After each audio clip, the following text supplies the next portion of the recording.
Hello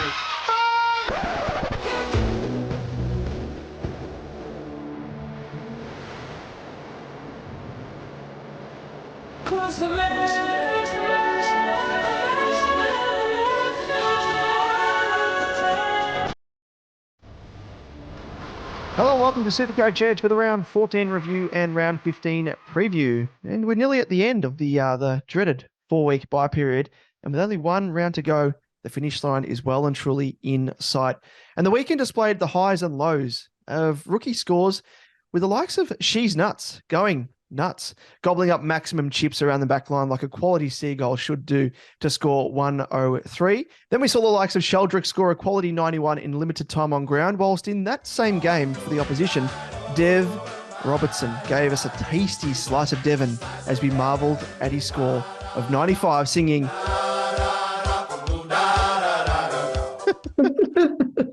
It was a very tasty slice of Devon. Just get it in a sandwich. Go down to the deli, get some Saligo, get some Devon. Forgot about Saligo. I have to go down there and get 100 grams of that. Yeah, it's nice. It's nice. What about together. Wasn't there another brand of Devon? Used to play in the red and black. Oh yes. Love to tackle, love to hug. Yeah, that bloke. Yeah. Was highly criticised for the must have been the taste of low quality Devon in that case. Yeah, just a little. Yes, but we also saw the other side, some non-tasty slices of Devon. Not even Devon. It was, I don't know. Is it kind of like, in The Simpsons where Apu is like, putting food into the hot dog roller thing. Yeah. And then it like rolls off onto the ground and then like rolls in front of the hat with the crushed hat with the camera in it that Homer walks into the Quickie Mart with to try and like... Well, time to replenish the hot dog roller. Oops. Oh, no, it is encrusted with filth. Oh, well, let's sell it anyway. Now this is just between me and you. Smashed hat. So we did see rookies like MJ score 32 after being subbed out with a corkie. Ford punching out a 30. Buller scoring 17 on debut. And some other poor scores from rookies, unfortunately, does reaffirm that what we need to do is get the last of our on-field rookies off and out of our starting 22 and fill every spot with reliable premos or keepers, I guess. If we can't get the premos in, get some faux premos. Yeah, but that's catchy. That's rhyming. Yeah, I love it. And there's a bit of breaking news as well as we record the podcast. Just coming out, Sicily's 3-game ban has been upheld. Shock horror by the AFL Appeals Board, which means he won't be available until round 18. We did speak at length about the merits behind either keeping or trading him if you are a fellow owner like us. So jump back to last week's ep to hear our discussion on that. I don't think anything has really changed based off that, other than the fact that he's now only going to miss 3 weeks as opposed to 4 weeks because he had the bye last week. But I don't think that really impacts the discussion. We'll probably chat a little bit later in the episode as well, really quickly, just about what our individual strategies are. Yep, exactly. And I'm hoping to have come to a decision by that stage of the episode because I'm still undecided at the moment. But of course, if you're not following us on socials where we post the latest news, post-match SuperCoach scores and the odd meme or two, you can do so via Twitter, which is at @SuperCoach_Edge, at DamoJ88, at Liam Evans _95, and Facebook, Insta, and TikTok. Just search SuperCoach Edge and you'll find us there. Well, Liam, let's jump straight into it by kicking things off with our usual recap in the good, the bad, and the ugly.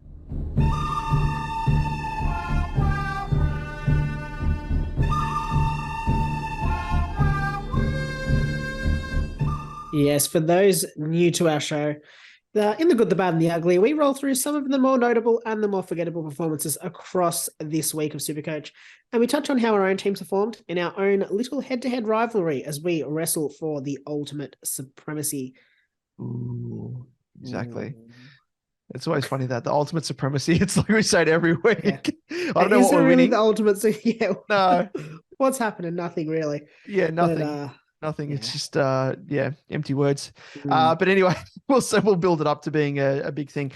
So let's touch on the good, obviously, first up, and it was Zibont Le Bont with a 169 and a massive score from that man. It was just what the doctor ordered, especially during a bye week. So just pile on the points, especially for those people that perhaps were playing one or two or even three, maybe even more players less than the optimum top 18 scorers. Playing one player. Yeah, exactly. Yeah, one player. It's just Bont. That's all you need. Yeah. He put in a mammoth fourth quarter and did, as a result, see a mammoth score follow for owners. So just a chef's kiss there from Zabont. Zabont. On to the bad. Let's bring the vibes down. Jack Zeeble, 68. Quiet second half from Jay-Z. Saw him with just 4 disposals, 0 marks, 0 tackles, 2 kick-ins. Thankfully played on from both. And just the 12 SuperCoach points, and that is courtesy of Fantasy Freaker on Twitter. It is not what you want from your so-called primo, especially in a bye week. Thankfully, I no longer own him. I actually traded him out 2 weeks ago. And last week he came out and punished me, as we all know. That always happens. The week after you trade out a player, they just smash it. They become a Gary Ablett. But he reverted to potentially channeling his best impression of Chesser in that quarter there, with 4 disposals, no marks, no tackles, 2 double kick-ins. Well, interesting. 2 kick-ins, 4 disposals. Half of his disposals were via the kick-ins. Purely from kick-ins. Probably got a 1-2 as well. Probably gave a handball off. Got it back. Yeah, that's true. Yep. A bit of an old one too. But yeah, interesting with Jay-Z. And I'm happy that I no longer own him, because I was awfully worried off the back of his uptick in scoring last week. But let's round it out with the ugly. And there's probably no surprise as to who this player is. And it's someone that we earmarked last week as a potential ugly from here on out. And it happened sooner than what I thought. I don't know you, Liam, but I was even more surprised by my sort of expectations with Fife. I thought he's still going to punish me, tempt me even further, but it only lasted a week, because Nat Fife, he scored a 47. And the hot and cold of Knife the Fife has been on display in recent weeks, with a score of 96 last week, and it was followed up with a score of just 47 on the weekend. And, of course, a big reason why we both were against him as a trade-in option this week, as you would have heard if you tuned into our episode last week. So we do hope that you listened. We don't just speak empty words. Well, some of the time we speak sense. And in this case, I think we did. So buyer beware. For those people who jumped on him, unfortunately, you will be stuck with him. But hopefully he will be a bit of an F7, M9 type operator. So providing a little bit of cover, provided that he can stay fit. And that's a big query. But he lost CBAs and the like as well on the weekend. Was played up forward, which he pretty much channeled the Nat Fife that I had and owned at the start of the year. And it wasn't good. It wasn't good viewing. So I was getting flashbacks, Vietnam type flashbacks there. So let's have a look at both of our teams, Liam, and how we performed on the weekend. So once again, I went up in ranks off the back of a 2021 score. So not too bad there. But the climb was only minor, up 90 spots to now sit 1,073rd overall, and still knocking on the door of the top 1K. So I feel as though if I knock any harder on this door, it's going to come off its hinges. Like, come on, SuperCoach gods. Sean Darcy's just Hodor there. Makes sense, because he hasn't been playing. So maybe he's just been spending the whole time just leaning up against the door. Yeah. Yeah, okay. I'm going to blame him. In terms of trades, I had initially planned to bring in Himmelberg for the Weedle, the SuperCoach Edge Pokemon, of course, but ended up opting for Sharp to Devin Robertson in order to give me a player that was crucial for cover in round 14 to give me 18 in total, and also going to be crucial for round 15, where, geez, I need a pulse. I need a pulse or two extra in my team. So fair to say his 95 happily exceeded my expectations. Of the other best performers, Zibont, impressed with his, obviously, the 169, and he was actually my captaincy option. But ended up choosing to lock in Dunkley's 137 as my VC. And I guess, it's always the safest play. As we say, once you surpass the, 125 mark, that's a automatic lock-in VC score. So no real regrets for me, because I still think it's a massive risk. What are the odds of someone surpassing the 137? So yeah, missed out on 32 points, but it is what it is.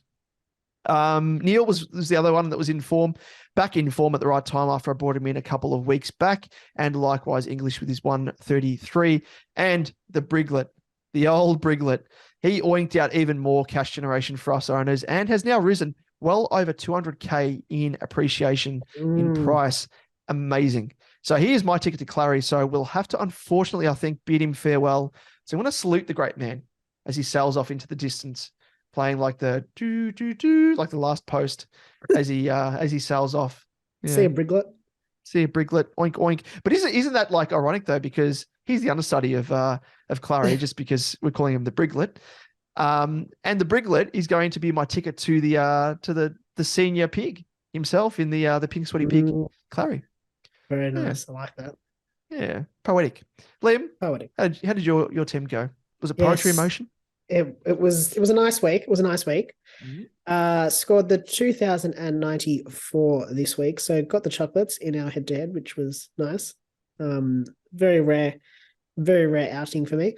Ranking went up 2,640 this round to sit 6,952nd overall.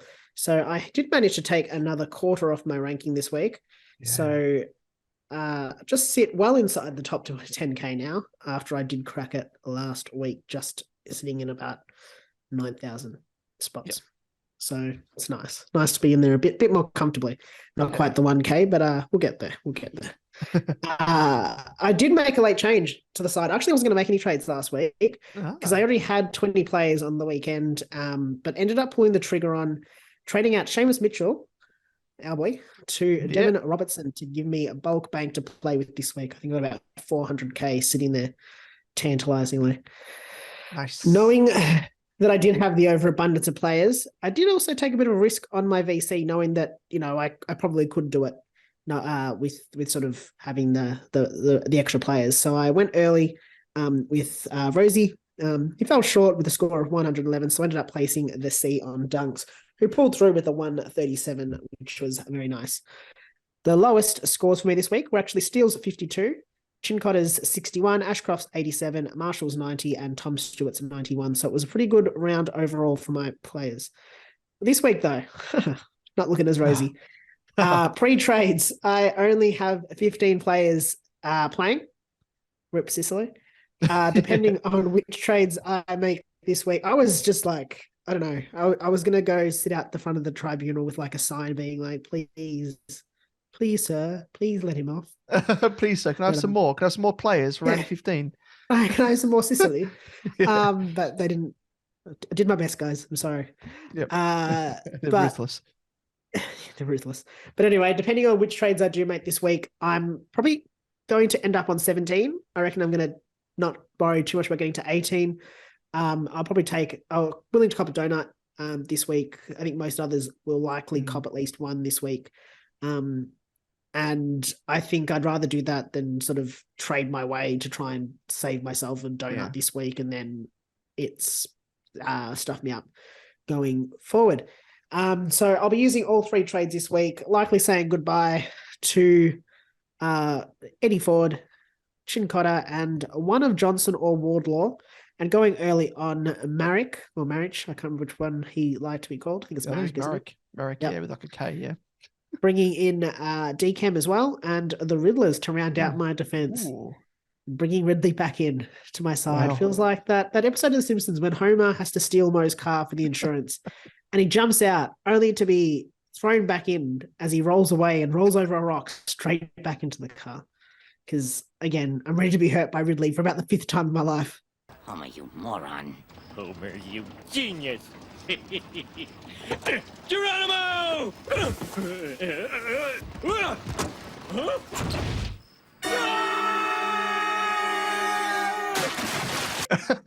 Yeah, I'm doing it. Doing it. It's going to be a rough week. I've got to bring in 2 primos that are going to underperform for me this week. No, you'll. I don't have the players, so actually no. Wait, I do have DCam, so you're going to break him for me. Or does that cancel out? Are you bringing him this week, or have you already brought him in? I brought him in 2 weeks ago. Okay, no, it hurts. It only works if Oh, you bring him in the no. same week. Sorry. Oh, no. Don't do this to me. Anyway, yeah, that will leave me overall with one upgrade to make in the midfield, fielding Ashcroft this week and looking to bring in the pink sweaty pig himself next week with some bank and a rookie downgrade and just a Sicily-sized hole in my defence that I haven't had to figure out what I'm going to do with later this week. It's grand, isn't it? Until like you fix that, and then I reckon the week after you might need to fix a Ridley-sized hole because he's going to get done for a tackle that will brush the hair of a player, and they'll be out. And then no, Ridley's just going to lose his role. He's just going to stop being an intercept marker and just pure lockdown defender. Yep, that'll be Ridley. It'll be someone like a big name. DCAM will knock someone out. Yeah. I can see it Oliver happening. just won't come back. Oh, Oliver doesn't matter to me because he's not in my side yet. Yeah, not yet. Marshall will do something. Bont's loved by everyone, so I think he'll be okay. Yeah. He'll survive. Yeah, it's I don't know. I feel like, previous seasons, like when we're at the height of COVID and we got given those extra COVID trades, we need literally like tackle trades. tackling trades, like the tackle suspension trades. Because I reckon I'd like to go back, maybe towards the end of the season we can do it, but like how many players were out through COVID compared to those number of players that were out through like concussion or like through tackle suspensions, like ridiculous. It'll be really interesting to probably see. One of the hardest seasons. Yeah, and even just the number of suspensions compared to last year. Like, I reckon more players are missing this year than last year. Oh yeah, heaps more. That's like every week now. Yeah, there's at least one. There's Yeah. at least one. So ridiculous. It makes it so hard to navigate. But yeah, is what it is. I actually should have mentioned as well, like, yes, I'll be in the same boat as you. So I've got 15 players pre-trades. Yeah.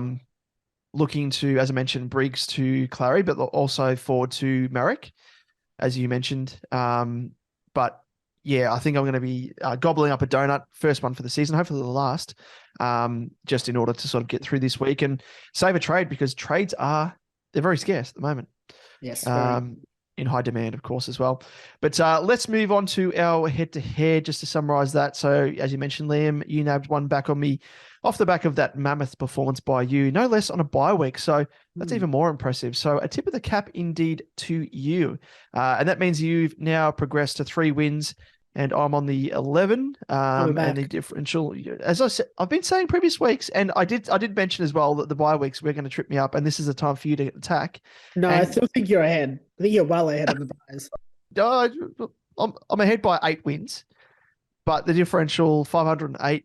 So that's coming back. Don't worry. You can get that next week. This coming week. Yeah. With my 5 plays down.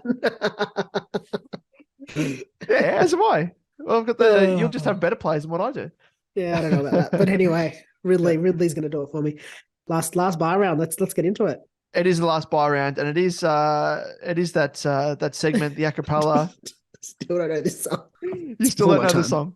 It's before my time. I wasn't born. It's the Bay City Rollers. I just want to see. I'm going to guess that it was 86. So 1975. So I wasn't conceived for another 13 years. So yeah, I was 20 years later. So I was 13. You were 20 years. Okay. Well, it's before both of us. That's more before your time than mine. Maybe, I can't even say that I was hearing it whilst in the womb, because I wasn't even a thought. Yeah. I was just ghosting around somewhere. Ooh. Maybe I was. Maybe in my past life I was a Bay City roller. I was a Bay City roller. Maybe I was rolling. Maybe I was on the drums. Yeah, you were. I reckon I'd be a drummer. Good drummer in the Bay City Rollers. Check them out. Good band, classic band. Anyway, with that, that's a very long segue to this next segment. And it is.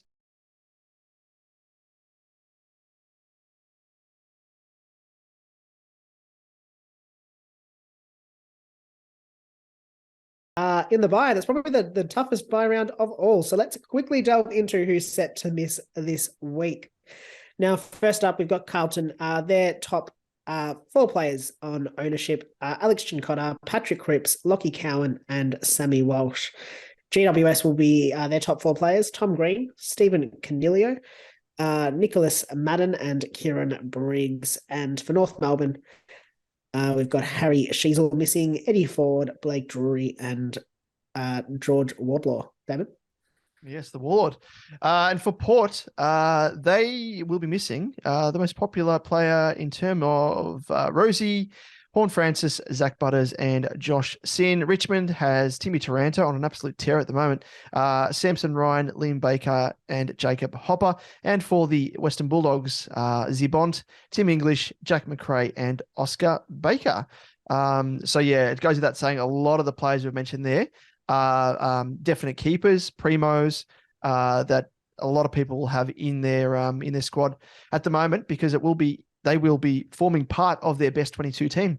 So it's going to be very, very difficult to cover a lot of these players. So I think we should probably leave a little bit of a disclaimer here that if you're on the same boat as us, for example, and you've got like 15 players available pre-trades, don't fret, because it's a common thing for this round. Like, I wouldn't be burning trades galore in order to try and like avoid donuts. Like, you can take it from us. We're both going to be gobbling up a donut. Only because we know that other people are going to be in the same boat as us. So it sort of mitigates the issue, I guess, of having to gobble a donut. But yeah, I wouldn't be too worried, I don't think, unless, I reckon 15 is probably the limit. I reckon probably 16 is probably a bit better. 17 having one less player. That's probably more optimal. Yeah. But yeah, don't fret. I think it's the moral. Yeah. Agreed. Now, gonna jump into it. The most fun part of this podcast, the most fun part, and it's The Price is Right. Show me the money. Oh! Does that make you feel good just to say that? What you gonna do, Derek? Show me the money! Yes, and for those tuning in for the first time, The Price is Right is the segment where we discuss potential trades and trade targets from week to week, or whether a player under question should even be traded at all. So let's kick it off with the going, gone category. And Liam, do you want to kick us off with the first guy in that? Yes, and it is Alex Chincotta, defensive eligible, 256.1k, averaging 61.7 with a break-even of 34. Now he's coming into his buy round, so it is the perfect time to offload the mature ager for the Blues. He's made us 153.7k in cash, so trade him into a player that's playing in round 15 if you're in desperate need. I mean, if you're flush with players this round, I mean, who isn't? Yeah. You could hold him as a handy cover, I guess. But it is probably between him, Weddle, and Seamus Mitchell in your backlines. He'd be the first to offload, in my opinion, just based off averages and scoring potential at this stage. Yep, exactly. And the fact that there might be an uptick in scoring for the Weedle and Seamus without Sicily. And Mitchell, yeah. Exactly. Yeah. Yes, definitely one to consider. Punting. Another one is probably more of a definitive one here, I think. Even though his break-even isn't too bad considering his average, but going by his scoreline on the weekend, that's probably an indication to get rid of him and not trust him. And it is Eddie Ford as a forward, priced at 252.4k, averaging a 69.4 with a break-even of 31. And so he is obviously on the buy this round, and Ford has more or less paid his dues with an increase of over 128.5k in the last 3 weeks. So he's had a really stark turn. Could have been more, but it's kind of he's stymied his own, I guess, cash generation and the speed at which that's happened, because he's had a shit game, then a good game, and then like another shit game again. So he's kind of shot himself in the foot there, but hopefully he's done a job for those of you who own him. Like Chincotta, there's still some cash to be made, but you'll be better off moving him on this round to cover for the donut. But you could look to hold for handy bench cover if need be. But yeah, as we said, an easy one to punt. Yeah, probably the most obvious of those two. They're both probably the ones to get rid of, but he's definitely the one that I'd be getting rid of first. Yeah. Let's move on to on the chopping block. And these are guys who you don't necessarily need to trade. You can probably keep. But for one reason or another, they are present as options. And first up, it is the Briglet himself, Kieran Briggs, ruck eligible, 468.8k, averaging 116.4 with a break-even of 26. And he is the gift that keeps on giving. We really need to start probably considering whether he is a keeper. I know he, for me personally, I've got him in I've got him in this spot, not due to his performances, but for those who do have him in R3. I personally have him in R2, so I will be holding him hopefully for the season. If he can keep going, I am very, very happy. But if you are holding him in R3 and have English, it probably is time to move him on and bank in all that cash that he has already made you a cool 214.4k in just 3 weeks. Yes. Absolutely insane. If you do have Madden as your loophole, I'd be trading out Briggs, swinging Madden into that R3 spot, bringing in perhaps the likes of a DCAM for some handy DPP cover for your ruck line and upgrade, and you'll get 6k left over. Geez, what a nice little transaction. You'll make 6k. Yeah, you'll make 6k off that. Wow. Not even a downgrade. It's technically a downgrade. You're going to downgrade Briggs to a DCAM. But do you want to? The Briglet's going so well. Yeah, it is true. It is true. Yeah. It is his buy round. We need to make sure that that's known. Yeah, I would be holding him. Yep. I don't know. What are your thoughts? I've heard a lot of people talking about trading English and holding Briggs. Yeah, I think one of the questions that's come through in our I guts to know segment, yes, but we'll hold off on that. We'll hold it, but yeah, I mean the other side of the coin is potentially trading Marshall. And I own both Marshall and English, but if I had the preference, I'd be trading Marshall instead of English. English is going to be the top scoring ruck for the rest of the year, providing he can stay on the park. So knock on wood.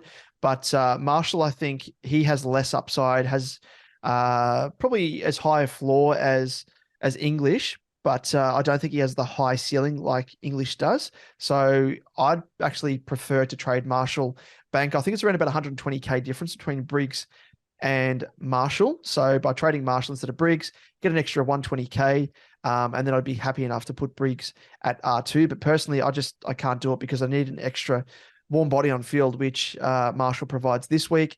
And with Briggs being on the bye, he's kind of stamped his own papers there as my sort of ticket to Clary. So yeah, that's the way that I'm working it. But yeah, if the buyers worked out differently, I would say I'd be very happy to punt Marshall because he's in 50% of sides. And I think from memory, Briggs is in 18% of sides. So it means that Briggs is more of a pod and more sort of reward, I guess, because if Marshall has a shit game, Briggs continues on with his half decent scoring. It means there's points that you're making up from week to week. But we'll chat about the potential of trading potentially an English in that situation, even though I've summarized it there. But let's move on to the next one, and it is Will Ashcroft as a midfielder priced at 413.5k, averaging an 80.2 with a break-even of 71. So he had a score of 87. Of course, no surprise there, being at the Gabba again. As we know, he scores better at the Gabba compared to interstate. And that 87 means he didn't reach his break-even of 116 and has seen his price fall by 11.9k this week. But his break-even this week is much more achievable, needing a score of just 71. But most importantly, he is a warm body this week for owners, so probably makes more sense to hold this week if you need him. Agreed. I personally have him and I will be holding on to him just to get some points this week. Moving on to the next guy on the list, and it is Matty Johnson, mid eligible for Freo, 277.4k, averaging 47.8 with a break even of 31. And he did have a poor showing on the weekend and was subbed due to a corkie, which meant that we saw a score of just 32 from last week's saviour. He finds himself in the trade outs as probably really just despite being cleared to play this week. That's come out from Freo. There is a chance that he gets dropped after Freo's poor performance on the weekend. We always see these rookies sort of made the sacrificial lamb, unfortunately. Yeah. If he does hold his spot, though, maybe one to hold on to as he is another warm body. His scoring has been impacted, though, by the return of Jager O'Meara, going from 42% CBAs last round to just 17% this weekend. And I'd expect that to probably continue. Yeah, he was just an unfortunate one because, I mean, considering what did he score, 90 odd in the week prior? It was like 94 or something, yeah.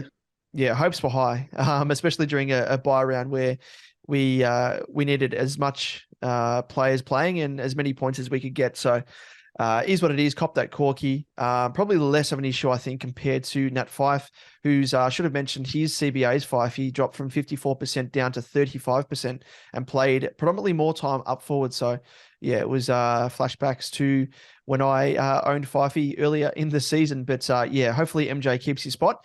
And yeah, can get a little bit more of an uptick in CBAs, because prior to that 42 that he played without Jaeger O'Meara, he had prior to that 31%, 23%, 33%, 32%. So kind of around about that mark. It meant that, yeah, he had literally almost half of the CBAs that he was getting previously. So hopefully that bumps up, and so too does his scoring.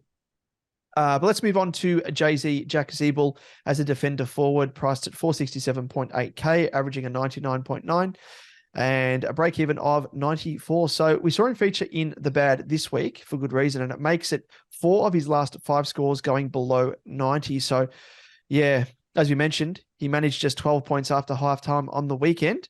And with his bye this week, we may see a resurgence. Perhaps the aging body just needs a rest. Just kick up the feet. A bit of a break. Yeah, just lounge back and yeah, a bit of R&R. But he's still managing bulk kick-ins, even if he's not getting the lion's share. So there doesn't appear to be a change in role that's affecting his scoring, especially because Hall was dropped in the weekend as well, albeit he had around about 40 odd disposals in the VFL, I heard. So he may be on the way back in. Straight back in. in and out of the bloody yo-yo.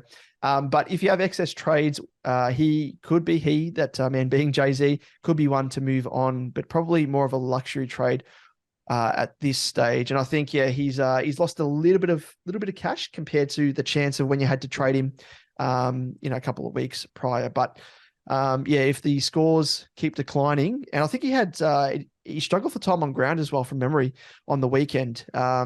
He was held onto the bench for a bulk of a period of time. And I don't know if it was due to management, if he was doing something wrong.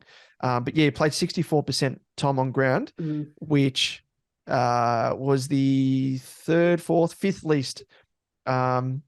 So discounting the subs, he's the 3rd. The second. So yeah, he I don't know if he's being managed in game or what, but it looks like there's a bit of that happening. As long as if he's being punished on the bench, like he should have been, I guess, against your mob when he kicked it out in the full, the crucial stage late in quarter 4. But is what it is with Jay-Z. So if you own him, just monitor that. Yeah, definitely. If you're going to get rid of him, though, probably the week to do it with his buy. Like, I think it's probably the one excuse if you are. Absolutely. It feels like less of a luxury trade because it is his buy round. Yeah, a bit more of a reason to do it. Yeah. Whereas I think if you wait till next week, it probably feels a little bit more like you're wasting a trade. But yeah, one to consider. Now let's move on to the get them in. Love it. Yeah. This is the fun part. Clary, get him in. Clary Oliver, mid-eligible, 658.7K, averaging 124.7 with a break even of 143. Now, this obviously is on the proviso that Clary is actually named, and there's been more rumors that he was in the hands of trainers because he was showing discomfort on the weekend at training, or today, potentially Monday. Who knows? Who knows?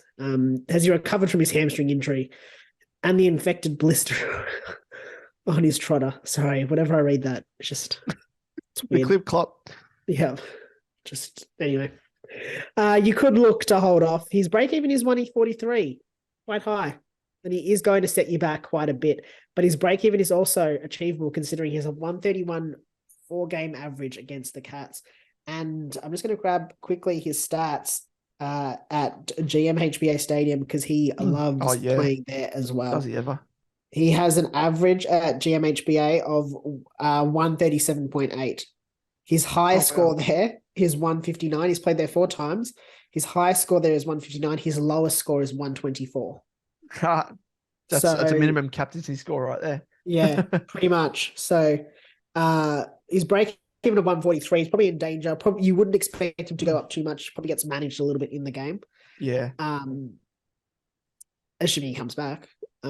I personally am taking that risk. I'm probably going to bring him in next week. Just kind of works out a little bit better for me in terms of trades. But yeah, that's my plan at this stage. Yeah. For me, like, I don't know. It's just, I mean, I do need as many as many healthy players on the park, or any extra players I can get, considering that I've got 15 players trades. So he's like an easy one to bring in. But that higher, even though, yes, you spoke about the average there, quite favorable. As you said, he's not really going to go up in price too much. But if anything, maybe if he scores about 124, whatever it was, the minimum, he's going to drop in price, albeit a little bit. But for me, it's just that aroma of bacon wafting in the air, Liam. It's the clip clopping of trotters in the distance, and it's the juicy crackling that I know that it's just. I can just taste it. Just thinking about pig it. Juice.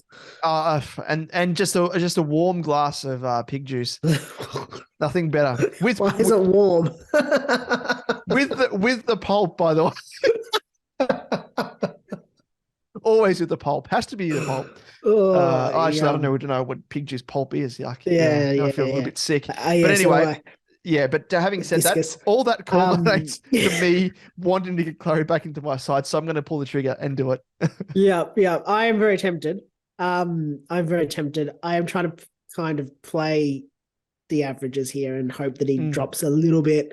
Ashcroft's break even is achievable. He goes up a little bit. Like, it just kind of works out a little bit for me, hopefully. But I do not know. Might change my mind. Who knows? Yep. Maybe Oliver misses. We don't know. Maybe he's gonna have true. I don't know. What else could you get? Maybe he's got like a cut on his other foot or something. I don't know. What else can you get? That's a weird sort of niche injury. When did he get it?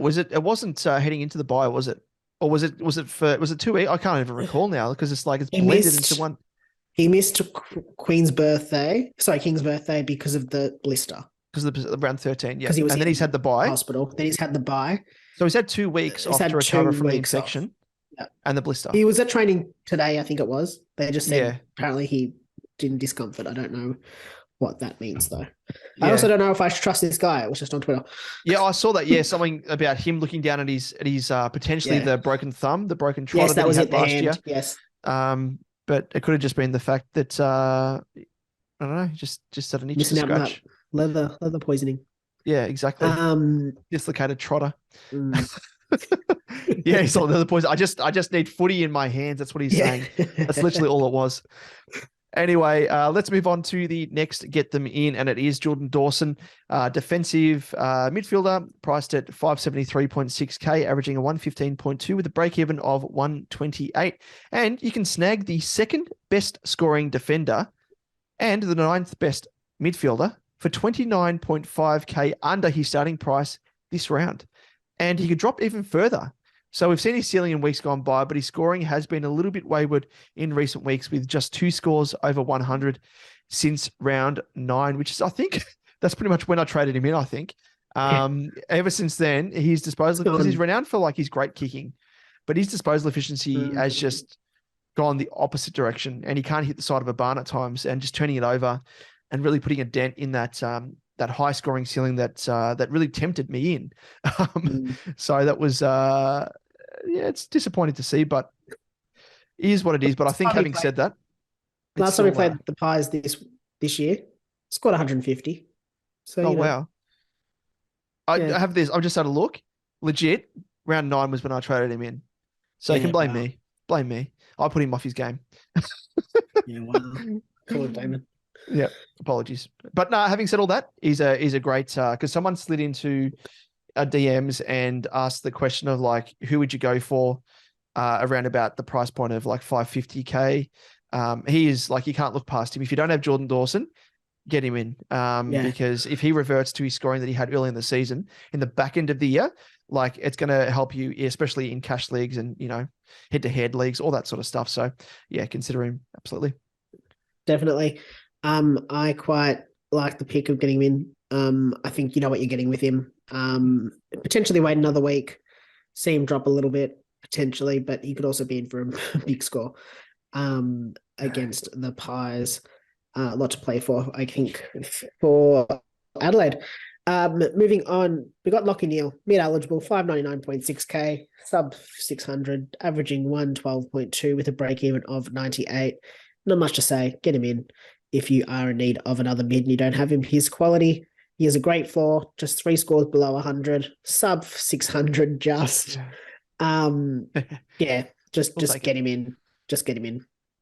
Yeah, he hit form again at the right time Exactly. for those of us who jumped on after his bye, and even before his bye as well. Like the uptick in form was back in round 10, 128, and he's gone 122, 102, and 144 since then. So, yeah, absolutely get him in. Another guy who should really get in is Rory Laird, midfielder, priced at 625.4k, averaging a 115.2 with a break even of 91, and very similar across the board there, average wise and break even. But like Neil, we won't waste too much time on him.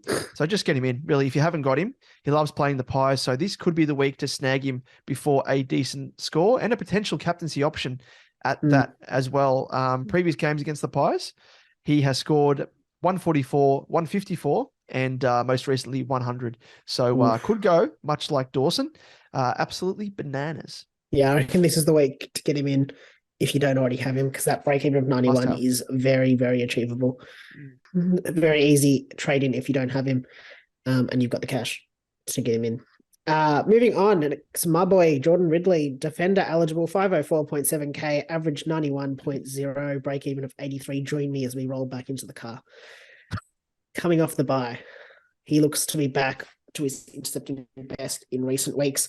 I did have my doubts. I wanted to see him play against opposition that might stretch the Dons' defense in terms of height. And I think seeing him against the Blues, where obviously you've got Curnow and Mackay, he still played that intercepting role. He still scored well. 4 consecutive tons. I think we can rest assured that he is back. And he is a value option, 504k. It's good. It's a good option for your backline if you are in need of a D6, at this stage, which is what I'm looking for. With the Riddler, the one query I have. Oh no! Don't talk me out of it. Back out of the car. But I just want to gauge your thoughts Get as the well. handbrake ready. You're better. You're ready to roll back out of the car, but you're about to roll back in again, so it doesn't matter. You can't escape. But for the past month, he scored well, right? Yeah. But during that time, dating back to round 10, there's been a player that hasn't been in the side in the defense. That's the one question I have. Mr. Jake Kelly. Yeah. So I don't know. And this is a question for you because you're more well informed than me, being a Dons man that you are.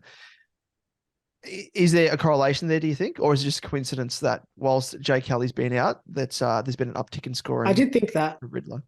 I did think that. I don't think Jake Kelly plays that role. I have thought of that, the correlation there.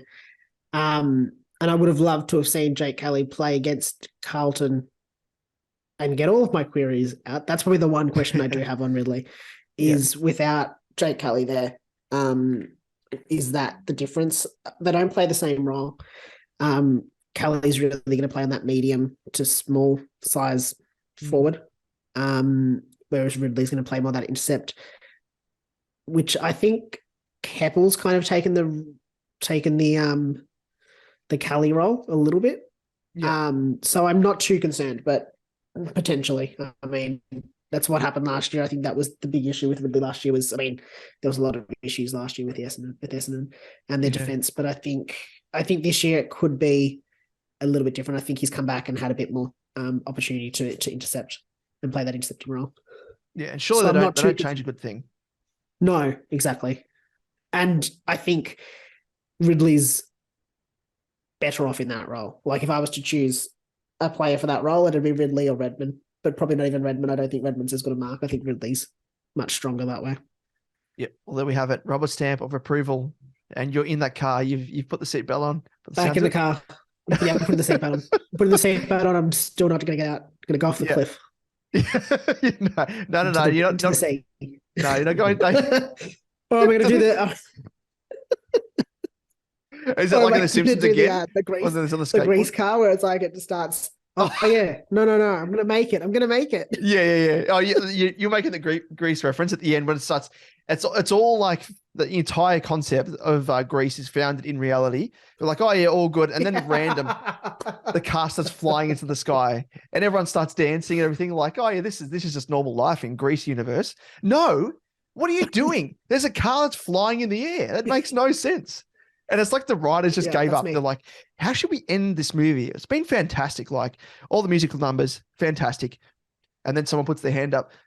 I reckon we should just have the car just fly off into the distance, man.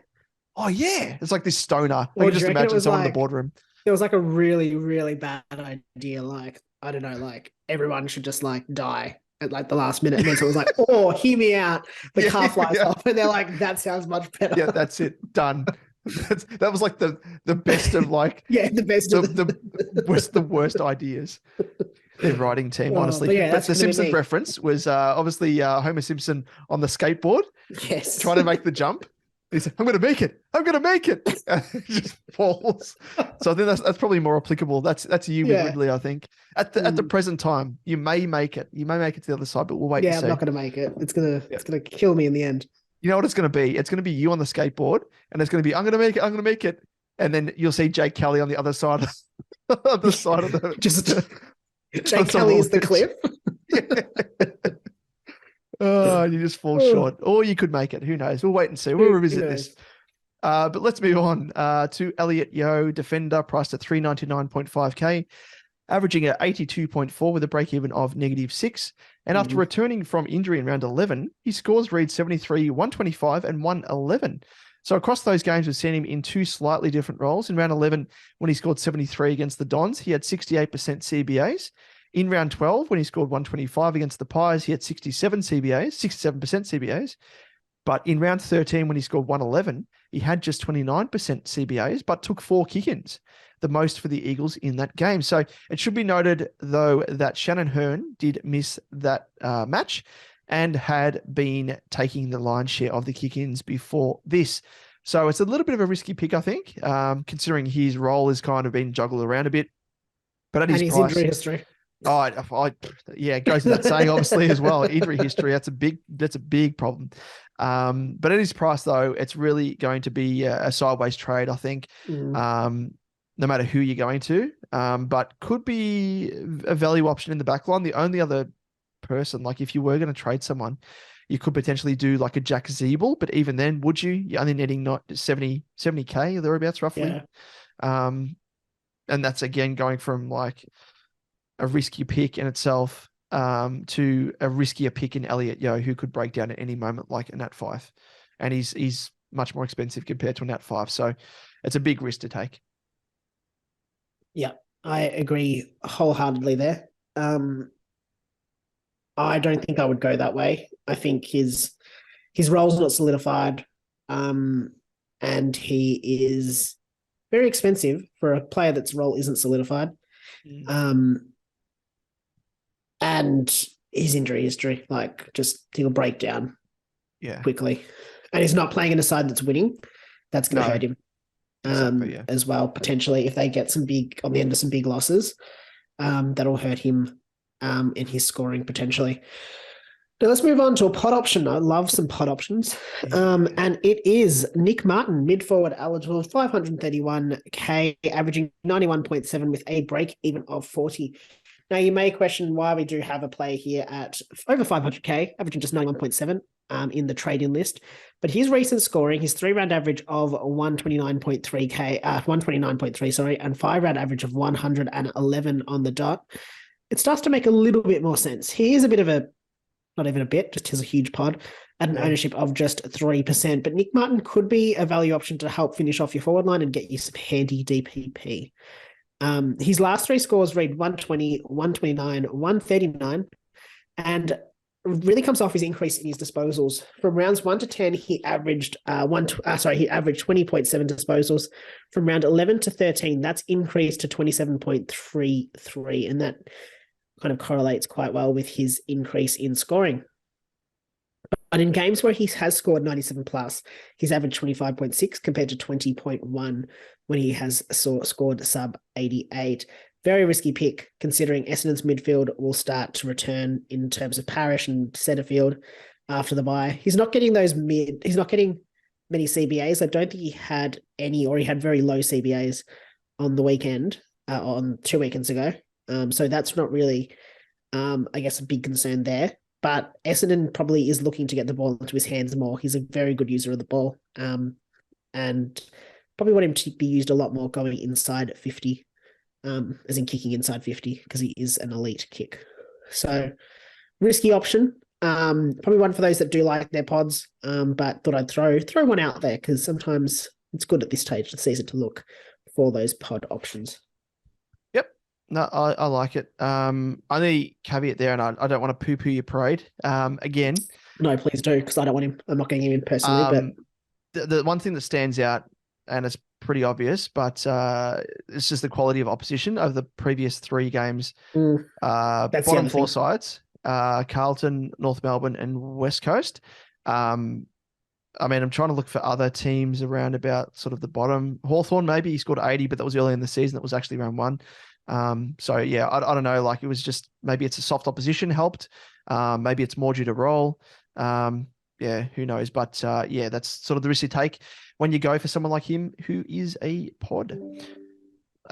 Let's move on to the next player, and it is Ben Keays as a forward midfielder, priced at 418.2k, averaging a 76 with a break-even of 22, and is another risky option, which we didn't raise knowing he had his bye this round, that being in the last episode.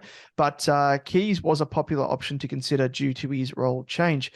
And we can see that his recent uptick in scoring with 3 consecutive tons came off the back of a marked increase in the CBAs, which read as 70%, 75%, and 55% in his last 3 weeks.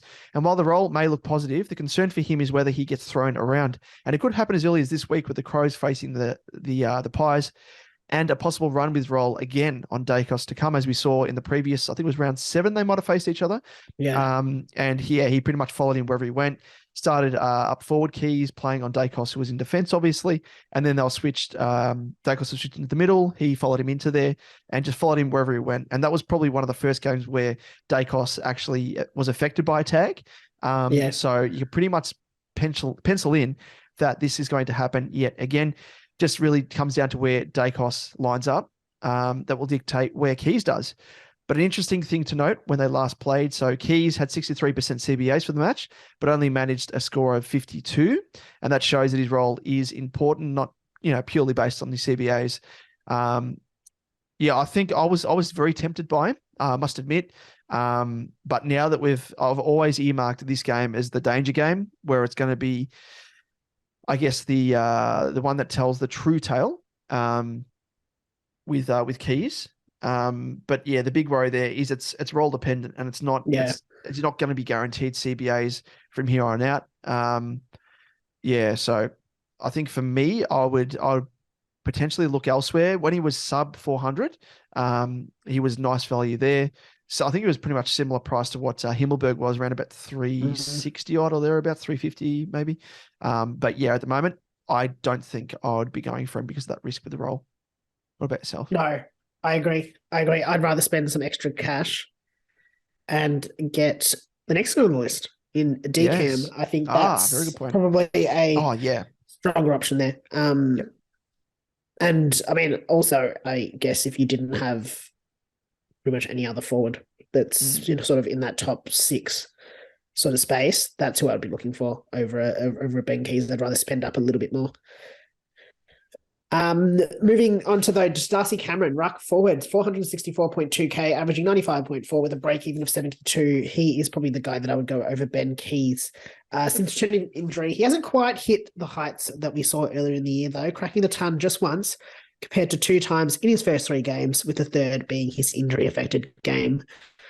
If we do look to his ruck contest percentage since returning, he's certainly getting the lion's share. He's had 59% for a score of 61 on return, 88% for a score of 81, 69% for a score of 105, and 71% for a score of 92.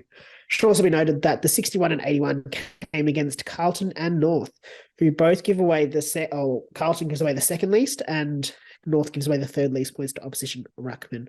So I guess we can give him a bit of a pass as to why the scoring was reduced in those games.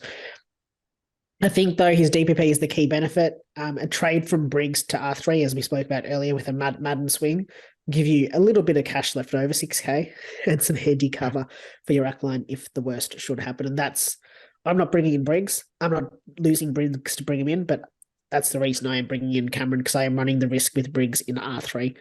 And with Madden sort of sitting in my R3 spot, I can bring in Cameron and swing players around. Yeah, feels weird. I spoke about him so much at the start of the year. Yeah. It was in my side, and now it's finally happening. It's finally coming back. I brought him in a couple of weeks ago, and it still doesn't seem like I've got him in my side. Like, because we spoke about him so much, and then we obviously missed him. He scored well early in the season prior to him getting injured. And then finally got him. I'm like, oh, okay. Now I can like cheer him on. This is weird, because back then it came down to like playing him. It was like choosing between like English, DCam, Marshall, like those guys, and Darcy. And as it turned out, like, he got injured, but good to have him back in the side. But yeah, definitely, it's a very good point there. At this stage of the year, obviously we want to get the rookies out of our sides and be well on our way to completing our sides with our best 22, if you can get that, or best 21, best 20 with, some faux premos. But I guess DPP is the other things to really concentrate on as well. The invaluable DPP ruck forward swing is going to be super crucial with trades dwindling come the end of the year, because when we do run out, you do need to almost rely solely on bench cover and the DPPs, which will help you out as well. Exactly. Let's move on to the next one, and it is Angus Sheldrick as a mid forward, priced at 190.4k, averaging a 43 with a break even of 91, and played his fourth game this round, or the round just gone, and increased by 31.6k. And he showed he can score well when given the opportunity through the middle. He's had 44 and 34 in his last two games. Percent that is, for scores of 61 and 91. The key question will be how long he can hold that spot with Mills and Heaney set to return soon. You'd think potentially as soon as this week for Mills. And potentially he may have to make way, or at least the midfield role will tend to dry up, especially with Mills. It was kind of a bit weird that Heaney was getting bulk CBAs there at one point. But Mills, you'd think, will, because leading up to his injury, he was actually starting to get more and more CBAs in those rounds leading up to that. So you'd think he will be given CBAs, and potentially Sheldrick loses those CBAs. But the one thing to note as well is how well he scored on the weekend, considering the time on ground that he actually played. It was insane, because I was considering in terms of trading options between Sheldrick and good old Deven. And in terms of his time on ground, so I'm just having a quick squeeze here. At the lowest for the game, outside of the sub, outside of the subs, he had 55% time on ground. Yeah, wow. Which was equal lowest with Jack Buller, who got subbed. So he played as much as the guy that got subbed.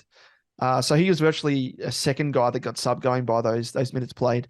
His score per minute reminded me very much of a Constable when he was at Geelong. Yeah. I just want to see what the points per minute was in terms of SuperCoach. 1.3 points per minute. So right up there in the higher scale. Very, very good. I think at this stage is probably not worth the extra money because of those risks in terms of role in the team, and then role in the midfield as well, and then time on ground as well. So there's quite a few questions around him. I think it is better to go early on Marek just to maximize your cash grab from the trade. Marek's going to probably have more job security just because of West Coast's injuries. The fact that they chose him as the number one mid-season rookie draftee. So there's more going for Marek. Sheldrick, I mean, he's shown that he can score well without the time on ground. But probably still needs the role. Needs the role in order to do that. So I'd be looking at Marek. And coming in at 190k at this stage, it's probably not worth it. Like, you're probably not going to be playing him on field. I'd hope you'd not be playing him on field. It's probably going to be on your bench. It's a lot of cash to have on your bench for no real reason. Yeah.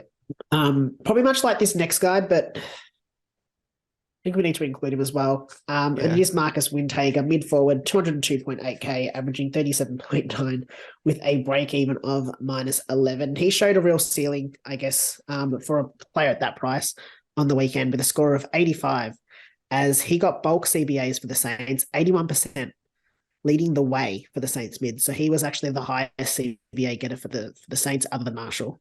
I think when you're looking at him compared to Sheldrick, you can probably feel a little bit more sure about his role. He does come in at an awkward price tag of 202K in terms of bringing him in now. Though if you do have some trades and you can bring him in, he wouldn't be a bad M9 or F7 if he does keep getting those CBAs that we know he can get. Yep. No, spot on. I was surprised to see he actually had that many CBAs. Considering that he was on the borderline really for being on the outer. He's been in and out of the side. His scoring hasn't been all that good leading up to the weekend, and smashed out of the park. So he's potentially one to look at, especially if he does a role. Like he's got those tagging roles as well, like you mentioned. So it's one of those things to factor in. If he plays a role in the team and it's role dependent, then they'll more than likely use him. Sorry, I just realized as well with Sheldrick, his break even is -43. I think I said it was 91, but -43. So he does have cash to make. Sheldrick, just dialing back to him. So that's something to maybe factor in as well if you do need a little bit of a cash cow. But at this stage of the year, do you really need to? So keep that in mind. Anyway, with Sheldrick and Windhager, someone to factor in as well. Negative break even. Now, Liam, on the bubble, let's have a look at the rookies. And again, as we've always said, they're slim pickings. And we only have Harvey Harrison as a forward, 123.9K, averaging a 54.5 with a break even of -38. And he's got the breast. Well, he wishes. He's got the best break even. He'd be having a lot of fun if he did. He's got the best break even of the traditional rookies this week. But the key concern will be his job security and scoring potential considering his role. He's been serviceable as a rookie option with a 59 and 50, but with Ginnivan waiting in the wings and Elliott as well. I don't know if Elliott returned in the previous round that they played. Ooh, I think question. he was still injured maybe, but I know, Ginnivan didn't play. I reckon Ginnivan was laid out. But I think you'd expect that Harrison's going to lose his spot. If he fails to perform, he might be a bit of a scapegoat out there and be one of the first to make way. Especially if I don't know if you found if Elliott last played in round 11. Yes, this is round 15. So he had the bye in round 14, so would have missed round 13 and round 12. Yep. Yeah. So maybe I think with Elliott, he's obviously best 22. So like for the role anyway, he'll have to make way. I think so. A definite risky option and wouldn't be going. I mean, just go for Marek. Just go for the Marek. Go early on him. It's fine. Got security, which segues Liam into the rookies on the horizon. Yeah, there's two that we can look at this week, and it is Ryan Marek, who I think a lot of people are going to be going early on, and I think it makes sense. I will be doing the same. And the other one is Jasper Fletcher, who is from Father Son from Lions. The Lions. Yes. Not so sure on his role and his job security. So one we'll probably chat about next week if he plays again. Yep. Perfect. So let's round it out with the question of the week. And no surprise there, as we spoke about briefly in the intro to the episode, what to do with James Sicily. Now, of course, we for a more comprehensive look at both sides of the fence of whether or not you want to trade him or hold him, dial back to our episode last week if you didn't hear it during the trade segment. And Liam, I think we spoke about him for about 20, 25 minutes potentially. We had a pretty beefy discussion sizable about him. Yeah, but it was really good as well. So check that out if you want more of an insight into that. But I think just to round it out and provide something fresh for those listeners and viewers that tuned in last week, let's skew the question in terms of what we will do. I'm probably a little undecided at the moment, especially because I used a trade that I wasn't banking on potentially using last week with Dev Robertson coming in. Spent a little bit more cash than what I wanted to do. As I said, one less trade down. I've only got 4 trades at the moment and only 16.9K in the bank. And I was hoping to bring in a Himmelberg to cover for Sicily. And I don't know if I'll be able to do that now. I can, obviously, by using a secondary trade to fund the Himmelberg trade in, but it means I'll be down to 2 trades. So it's either do that and then look to use Himmelberg to cover Sicily until he returns, and then use Himmelberg as like potentially a D7, F7, or I just straight out trade Sicily for, say, Himmelberg, or I wouldn't be able to do it obviously for this week because he's on his bye. So I'd need to gobble a donut if I was going to do that. But the one thing that I keep going back to is outside of Sicily, there is no one in defense that tickles my fancy at all. Like I've got Stewart, I've got Dacos, I've got Dawson, I've got Sinclair, and SheezNuts. Ridley is literally the only one left. You just want me to just roll into the car with me. Not jump and roll into the car with you. Yeah. Oh no! But yeah, he's literally the only one. But yeah, that's pretty much me in a nutshell. I think I'm still sorry to be on the fence still, but I'm still undecided. Like I need to see how team sheets land.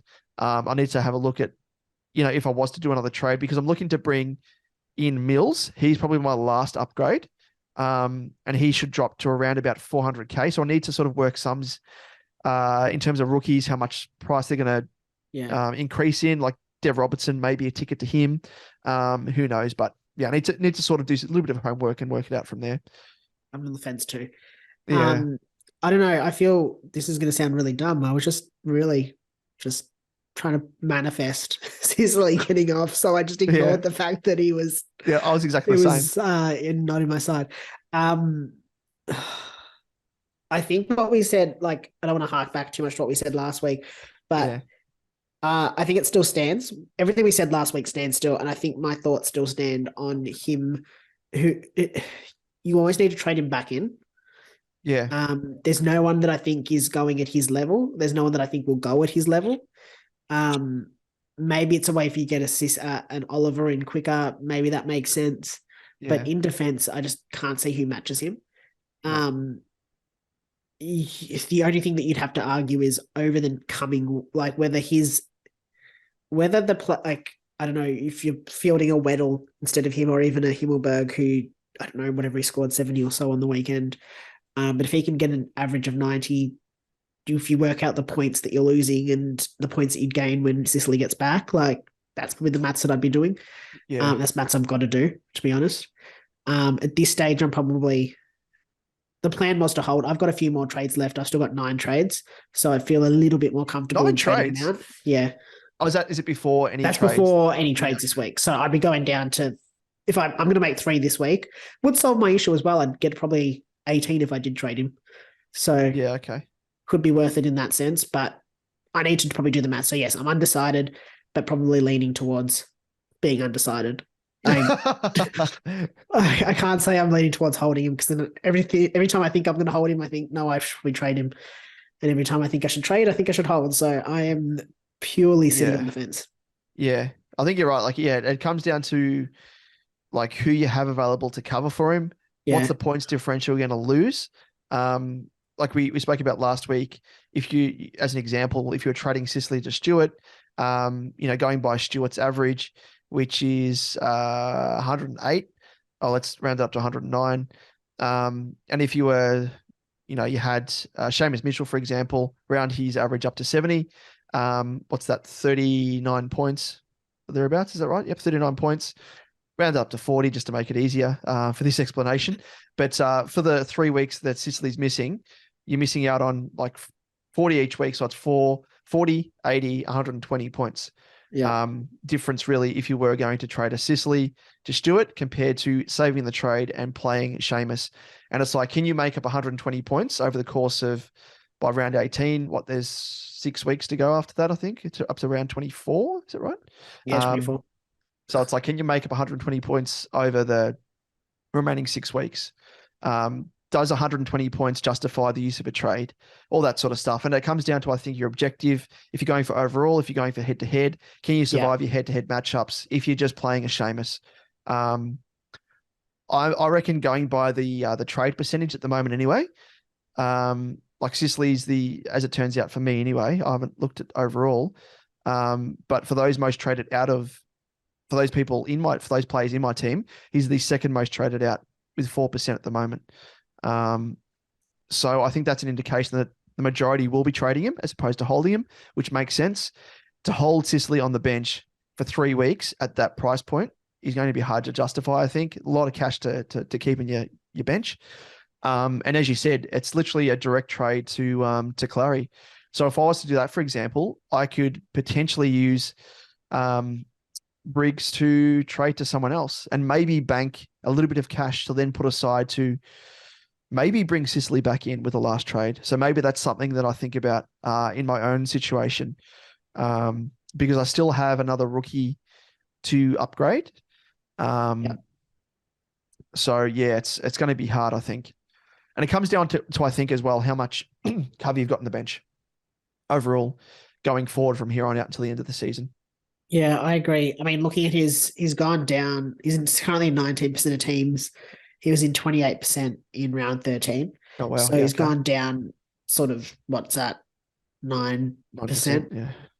Probably going to go down a little bit more. He's currently also been traded out of, he's the 5th most traded out player overall of all coaches. 4% of teams have traded him out. And that seems to stay pretty. So in the top 1%, 8.3% have traded him out. Top 5%, 6.9% of people have traded him out. And in the top 10%, 6.1% have traded him out. So he's in that fourth most traded out region. So there is, I guess, reason to trade him out. But at the same time, by holding him, does he become a bit of a pod when he comes back? And does that benefit you more? I don't want to get into the discussion too much because I feel like we've already done this. Yeah, exactly. But yeah, it's one of those things. I think you've really got to look at your team, look at the points, look at what you think your points you're going to miss, what points you're going to gain, and then think about that. Because obviously it's coming down to the point as well where we're going to be going to finals or getting into finals. So if you're not going to make a final because you can trade Sicily, you probably should trade Sicily to make sure you make finals. True. If that's what you're looking for. If you're going for overall, then it's also another question there. It's a tough one. It's a tough one. I don't think there's any right answer. I think because it's not like an injury where, you know, he might miss 3 weeks and then might come back. I mean, he's not going to come back through the VFL, but, you know, maybe something happens and he like Clary, for example. Yeah. Yeah, like Clary, or even he plays, but he's just at a limited capacity. I think that's the issue because it's a suspension. He's going to come straight back in and probably be ready and ready to go. And just looking, I guess the other thing we didn't touch on in our discussions last week, just to offer something new, was looking at the fixture for Hawthorn as well when he returns. So his return game is against North Melbourne. It's pretty favourable if you look at his averages versus opponent. North Melbourne, he averages 103.4 over 8 games. Then he faces Richmond, who I think give up a few points to defenders from memory.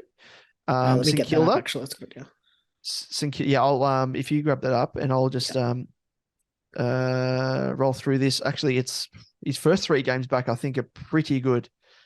So it's North Melbourne in round 18.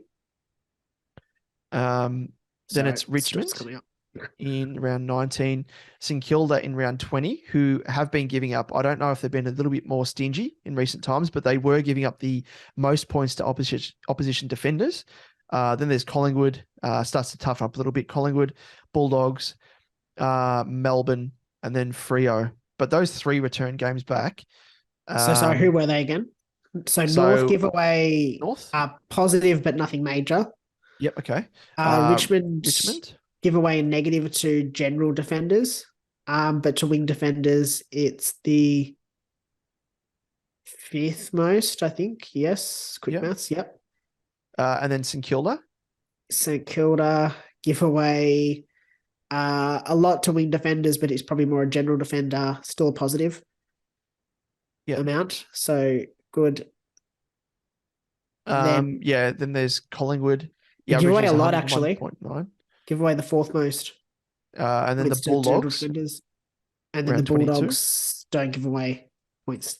And then it's Melbourne and Freo to round out the season. Melbourne give away the most points. Yeah, okay. And Freo? And then Freo, they're pretty stingy, I think. Yeah, okay. Oh, no, give away +5, so the 3rd most. So kind of all over the place there, but in the form he's been in, I think there's a bit of a difference there.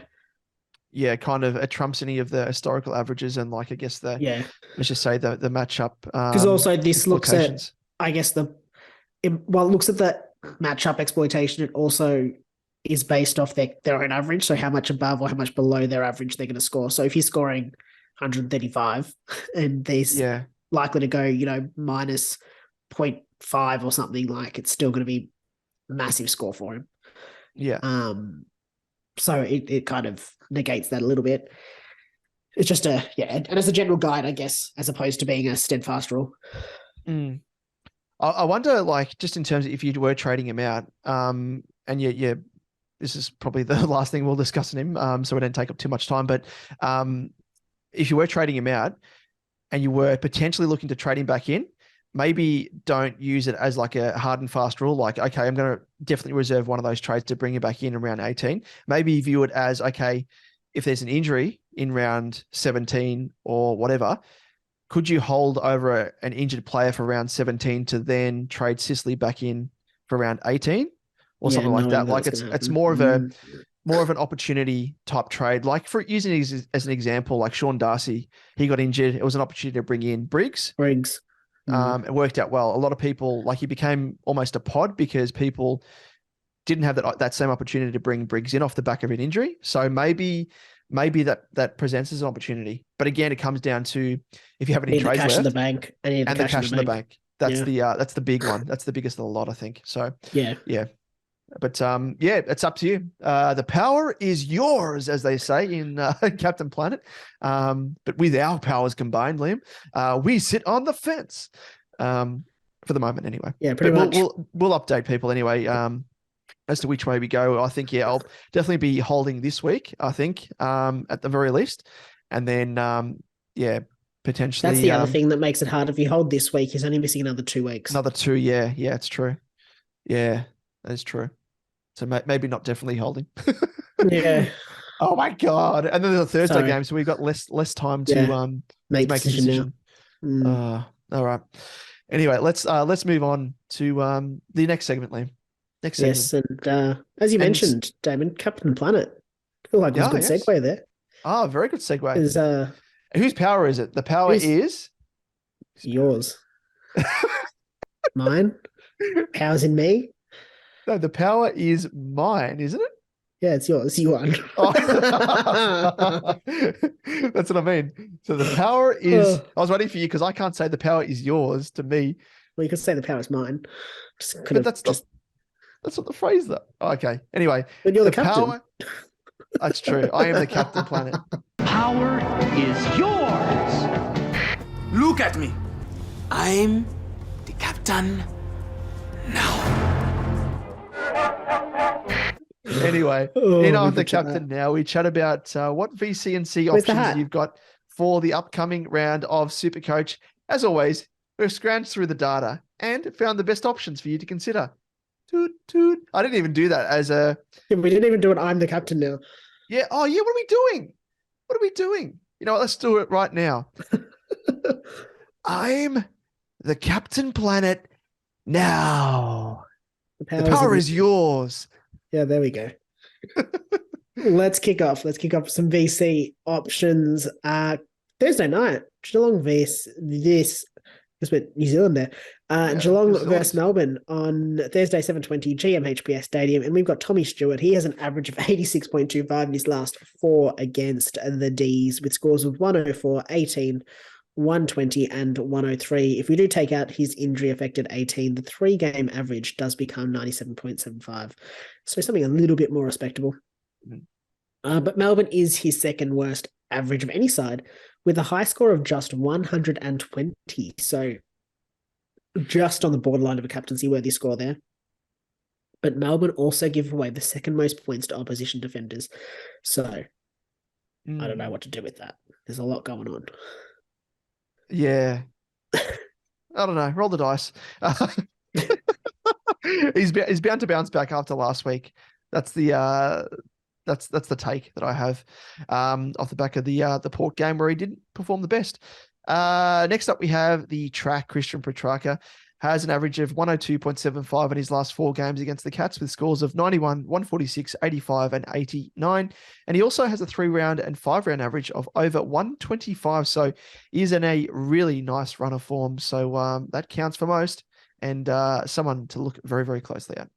Yep. And then to his captain, Max Gawn, he has an average of 133.25 in his last 4 games against the Cats with scores of 98, 135, 159, and 141. So some big scores there. And some of them at Continue Park as well. Yeah, that's true. All really big scores. Yeah. Does anyone own Maxi Gawn at the moment? I know there's some people that were trading him out. Bring him back. Get him back for this one game. Yeah, do the old roll out of the car and roll back in again. Yeah. Next up, we have the Oink Oink Pink Sweaty Pig. He's back. Is he back? We'll wait and see if he plays. He's back. He's back. Has an average of 131 in his last 4 games against the Cats with scores of 124, 130, 159, and 111. Gee whiz, you hope he's back. And he will be back if he can score around about those marks. Has a massive average in his 4 games at GMHBA. So as we know, as we spoke of earlier, his lowest score was 124 at GMHBA. Yeah. Like that's huge. That is very, very big. Very big. Loves the surrounds of the old Cattery. Geelong should target him, get him down there. Yeah. Imagine him playing there every week for us. Yeah. Anyway, off the charts. Let's move on. Let's move on to the next game in St Kilda, up against Brisbane on Friday at 7:50 at Marvel Stadium. And first up, we've got Jackie Sinclair. He has an average of 10.25 in his 4 games against the Lions with scores of 118, 111, 83, and 89. And he has shown us his ceiling in recent weeks with 2 of his last 4 scores going 125 plus. Yep, definitely an option to consider. Next up, we have Rowan Marshall. Has an average of 89.5 in his last 4 games against the Lions with scores of 54, 113, 95, and 96. Hasn't been, he had a bit of a dip in form, I guess, on the weekend, but prior to that, hasn't been too bad. So hopefully he can arrest that slump and come out with a nice score against the Lions. But yeah, whether or not you roll the dice is up to you. The power is yours. Lucky Neal is also playing in this game, and he has an average of just 97.25 in his 4 against the Saints with scores of 123, 76, 118, and 72. But it does come off the back. He's coming off the back of a 144 against the Swans, so he's in some good form. Yeah, very good form. I like him as an option. Next up, we have Josh Dunkley. Has an average of 117.5 in his 4 games against the Saints with scores of 80, 131, 127, and 132. So, geez, he stands out just based off that alone. But then look at his 6 most recent scores, which read as 149, 103, 153, 146, 148, and 137. Need we say more? With both of those combined, he is almost captain SuperCoach, I reckon. Yes. Got to be. Like, well, he was a VC for me on the weekend and your captain on the weekend as well. Yeah. So 2 weeks in a row. Yeah. Could he be another one to jump on? Yeah, I like it. Next up, we've got Sydney up against West Coast on Saturday at 4:35 at the SCG. And we've got Errol Goulden, my boy here. He has an average of just 87 in his 2 games against the Eagles with scores of 84 and 90. Nothing to write home about. But West Coast give away the most points to inside. They give away most points to pretty much everything. Yeah, sorry, West Coast. But they give away the most points to inside mids, unsurprisingly. His most recent games at the SCG have had scores of 62, 93, 156, 119, and 102 and 107. But I think this one really comes down to his opponent in the Eagles. So he could be in for a big one. A bit of a risky option, but could be one to pay off if you are running at a player down. Yep, I like it. Let's move on to the captaincy options. And first game here we have is Freo up against Essendon on Saturday at 7:35 p.m. at Optus Stadium. And first up, we have Andy Brayshaw, averages a 94.25 in his last 4 games against the Dons, with scores of 132, 126, a 66, and a 53. Yes, and his teammate, another option for you, averaging in Caleb's wrong, might help if I can tell you who it is. Averages 87.67 in his 3 games against the Dons with scores of 77, 72, and 114. Yep, definitely an option there. And due for a bounce back, although he has been struggling with a bit of an ankle issue over the past few weeks. Could be one to miss. Yeah, it's fraught with danger, but again, could be a pod off the back of that. Who knows? So Zachary Merritt rounds us out for this game. Averages 100 in his last 4 games against the Dockers with scores of 64, 111, 121, and 104. And Freo give away the 3rd most points to inside midfielder. So it's a bit of a matchup exploitation here potentially. And his 4 most recent scores read as 162, 110, 137, and a 105. So he's creeping up there. Going by that rate, he is due for a big one, I reckon. Yeah, I agree. Parrish could be back, could affect him. Shield could also be back, could affect him, but might also affect him positively if he doesn't have to take on as much of the load, or doesn't have a tag risk potentially. Who knows? But moving on, Collingwood up against the Crows on Sunday at 1:10 p.m. at the MCG. And first up, we've got Nicky Dacos, averaging 96 in his last 3 games against the Crows with scores of 72, 53, and a big 163, if you don't mind. Ooh. Remember, though, that 72 came in his game earlier this year when Keys tagged him in the forward line. Adelaide also give away the least points to attacking defenders and the 3rd least points to inside mids, which would further affect Dacos in this game, you'd expect. Especially with Keys potentially doing another role on him. Yeah, exactly. The most recent, it was just handy anyway. Like it's the most recent game was only a few weeks ago. So yeah, use that as the barometer, I think, for what's to come for for young Nicky Dacos in this case.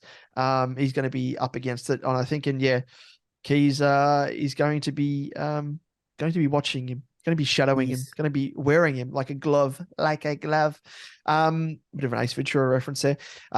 Let's move on to the next option, and it is Rory Laird. Averages a 145.75 in his last 4 games against the Pies, if you don't mind, with scores of 100, which is a shit one. What's he done there? Stubbed his toe and went off at bloody at half time, I think, by that going by that rate, 100. And then he scored a 154, a 144, and a 185. And that 100 actually came earlier this year. So I don't know what he was doing. Did he stub his toe? Did he do something stupid? Probably. But who knows? But yeah, that form line, you can't look past that. You always can't look past it. Yeah. Yeah. Gee whiz. Juice. Pure actually, juice. Just looking at that, he actually had the 2nd least minutes of any of the games he's played, 92 minutes, time on ground. Every other game he's been upwards of 96 minutes, 99 minutes. So maybe he did stub his toe. I just can't remember. Yeah. maybe my joke is was actually that the reality. game where he got injured? Was that around his injury, potentially? Oh, was that where they stuffed up and they said that he was subbed? Yeah. I'm just wondering if that's that game. And they subbed Saligo instead of Laird? Yeah. Yeah, I think it was because I remember. Yes, I think it was because Saligo, I think, was they were talking about him being really I think it was that game. So I reckon he suffered a bit of an injury in that game. Yes. Yeah, interesting. There you go. So it was managed. Yes. So yeah, discounting that. Explains that. No, there we go. It would have been a 160 game. Oh my God. Captaincy's options galore here. Yes, and rounding it out, Jordan Dawson. He averages 105.5 in his last 4 games against the Pies with scores of 150, 99, 92, and 81. So that 150 again came earlier this year. And looking at that, 81, 92, 99, 150, they're going up. So his next one must have to be like 180, 190 for you. Yeah, next one is on the moon. Not to the moon, it is on the moon. That is it. Well, it's time now for our captaincy head-to-head. Now, of course, I'm wearing or I was wearing, let me pop it back on, the captaincy hat for those people tuning in for the first time. It may have looked absolutely stupid and you're like, what are you doing? Well, it is because we're doing a captaincy head-to-head from week to week. And last week, Liam, you probably thought that you had it in the bag. I thought you did personally because you chose Dunkley as your top captaincy option, who scored a 137. And I was actually very close. Very, very close to selecting Stewart just for something different. And you I pretty much talked you out of it.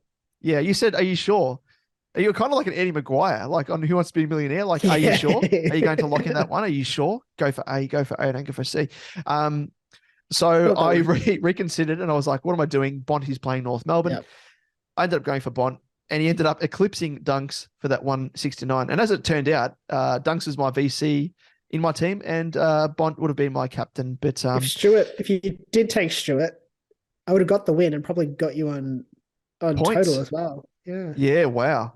That's very true because there's only 77 points now difference between both of us. But it means we're kind of yo-yoing. We're going back and forth. Like you get ahead, I get ahead. Yeah. We go level. So I'm on 7 wins and you're on 6 at the moment as it stands.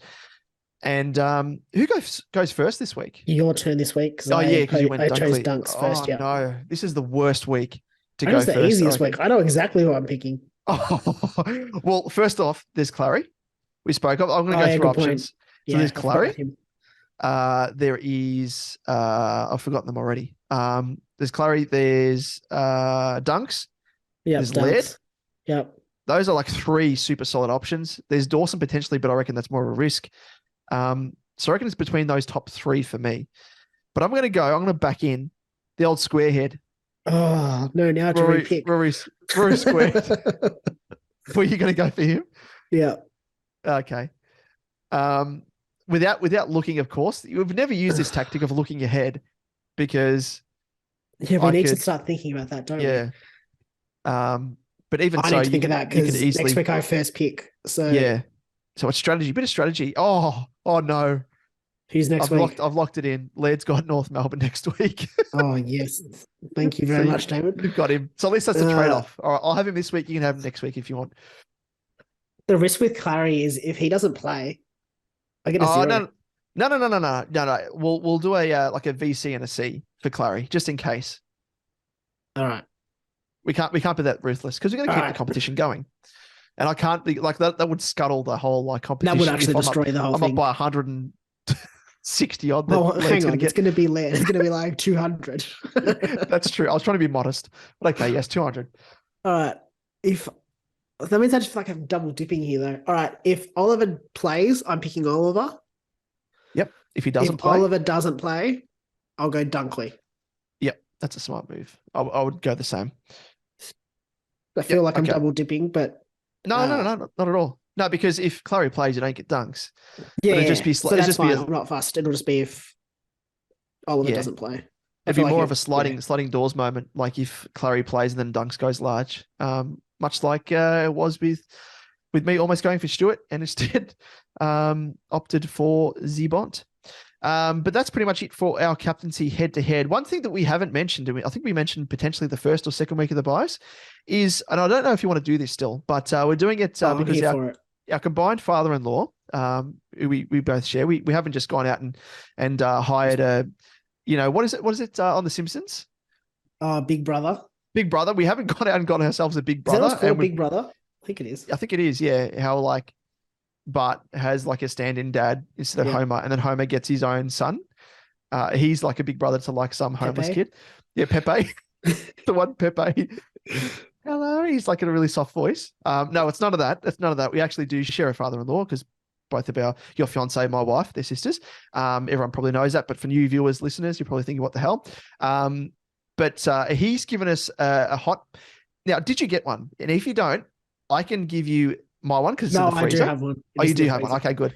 I'm actually looking forward to eating mine. I also keep seeing it in the freezer and being like, what's that?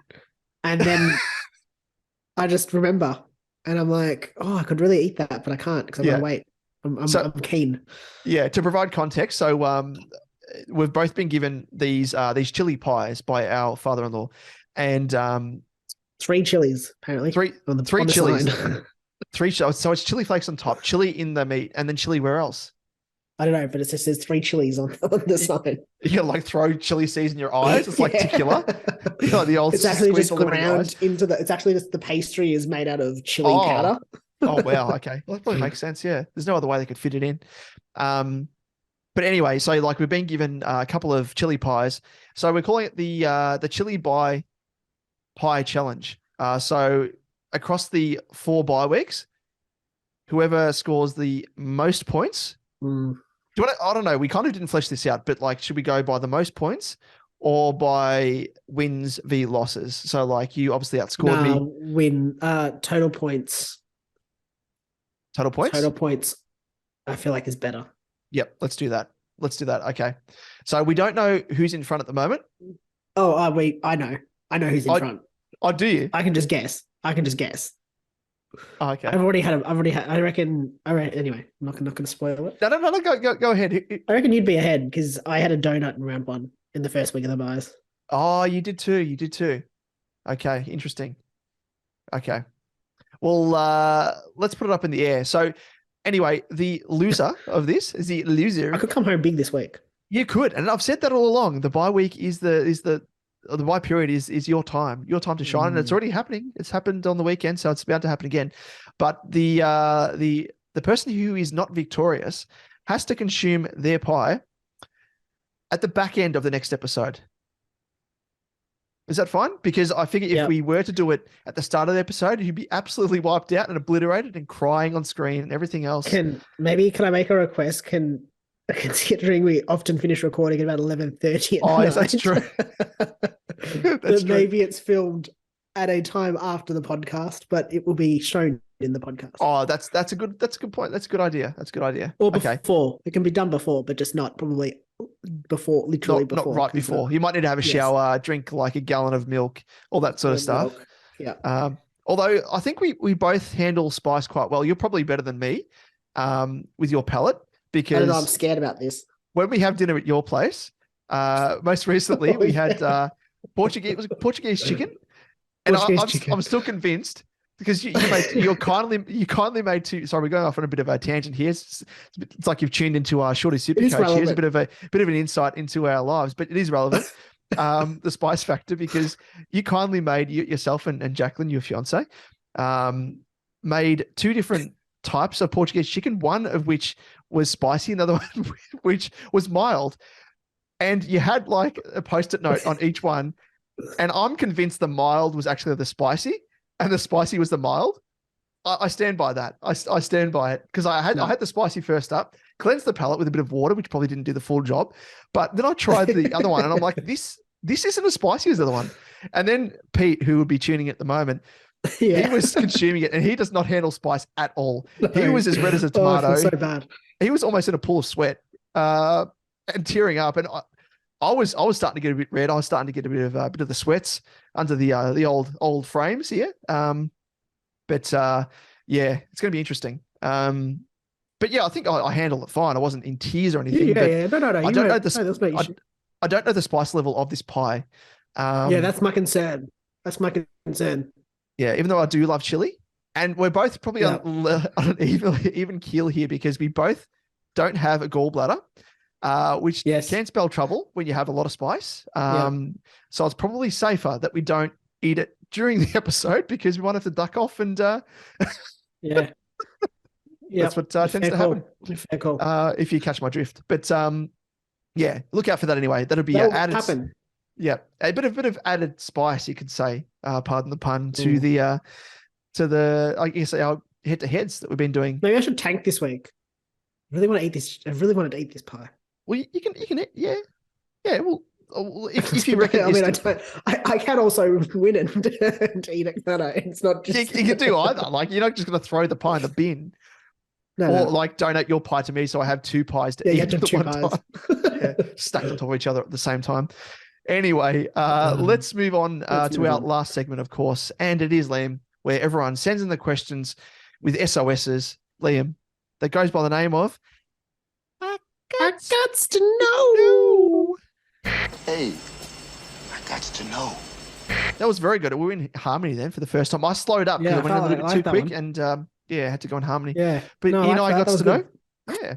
We throw it open to you, the good folk of the SuperCoach Edge community, to throw in all your questions at us, and we answer those burning questions. And first off, Liam, we have one sent in from Mitchell Sandvoss. Yes, Mitchell Sandvoss. He asks on Twitter at Mitch Sandvoss, first-year player, looks like I will be settling with loopholing F6 and D6 due to many injuries and suspensions. Is this year worse than most, or is it always this bad?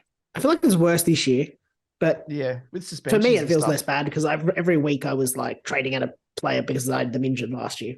Oh, that's true. Yeah, I haven't had the you same thing this worst. year, but I feel like this year has been worse on the whole. Yeah, with Suspensions have been the killer this year. Suspensions have been the absolute worst, I think, more than injuries. Early in the season, it was injuries, definitely. Especially with rucks and stuff going down, the popular premos. But yeah, now I think it's definitely suspensions because you just don't know when it's going to happen. And it's almost like someone's going to go down, and chances are you're going to have that player if it's a popular player. Next up, we have question sent in by Brad Dorr at Brad Dorr 4. Yes.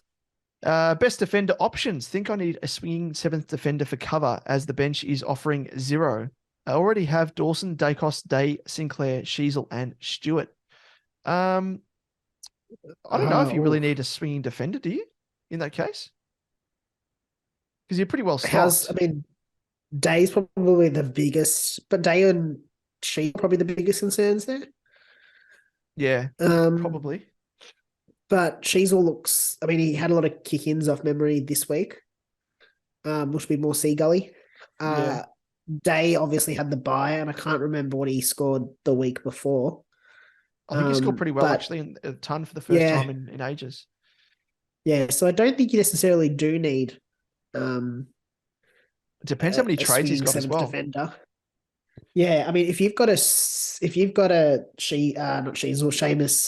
Mitchell, or a Weddle, I'd be happy enough with them probably, considering who you've got there, and just looping them if you need to.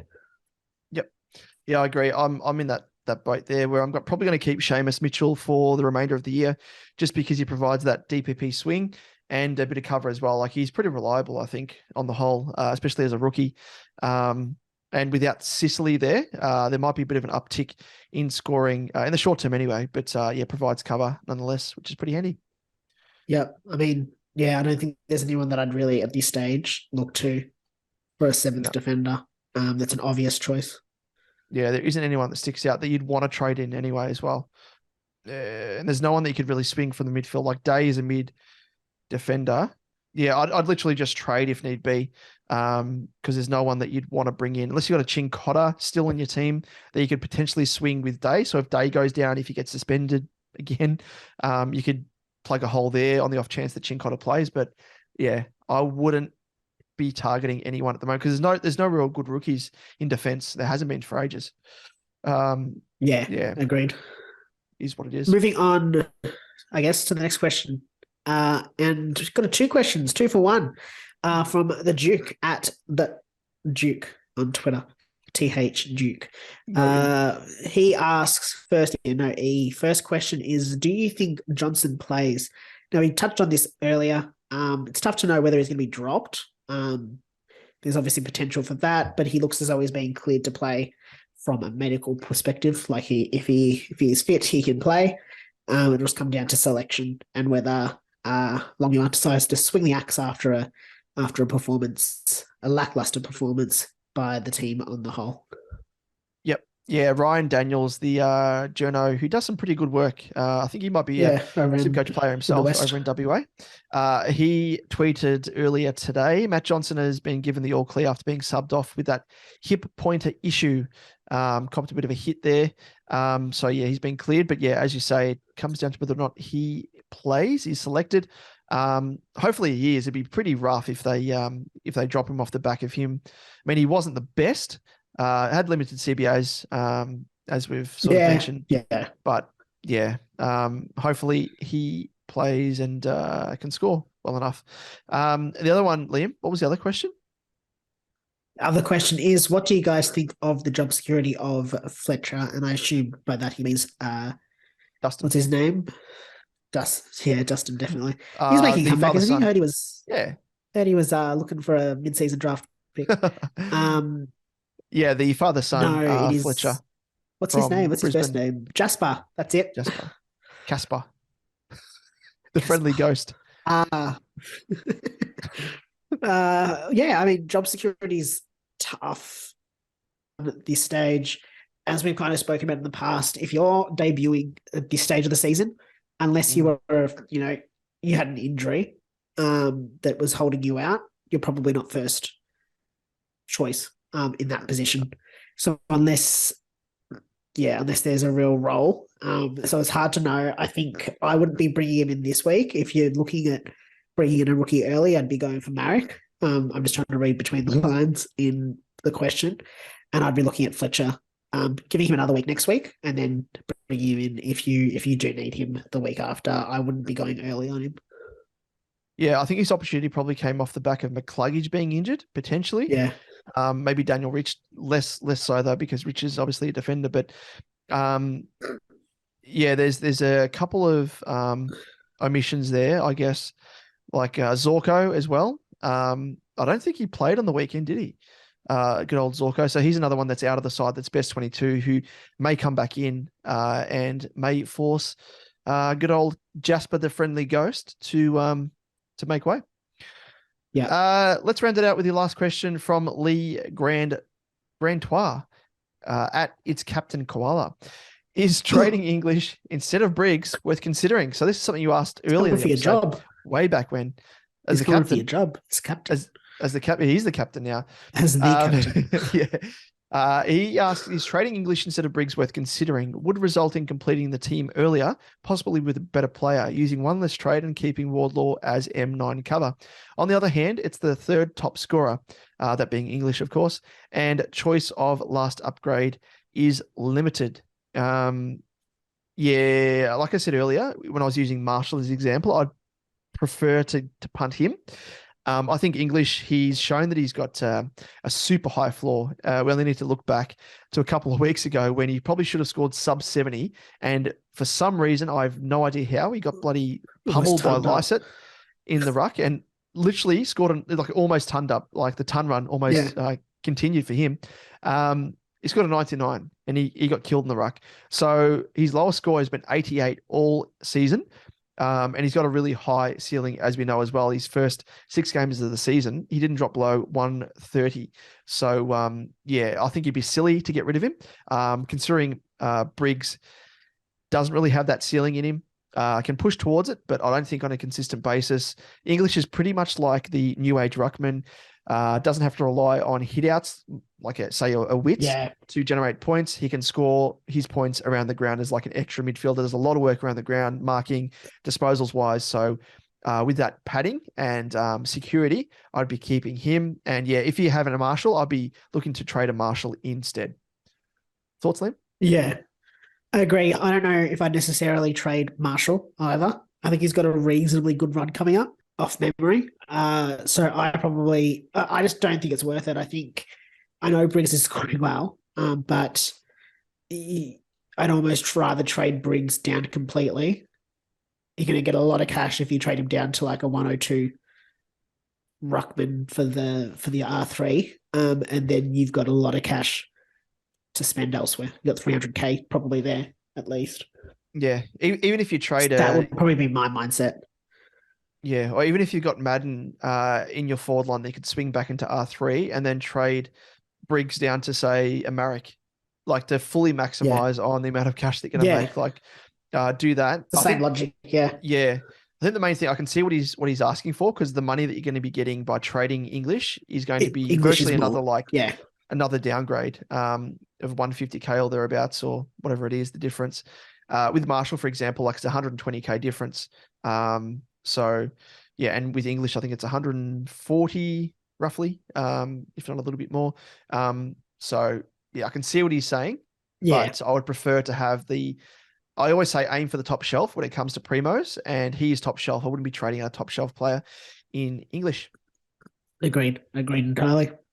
Alrighty, so before we wrap things up, it's been a bit of a mammoth episode, this one, but let's finish up by running through our SuperCoach Edge Cup group results after round 14.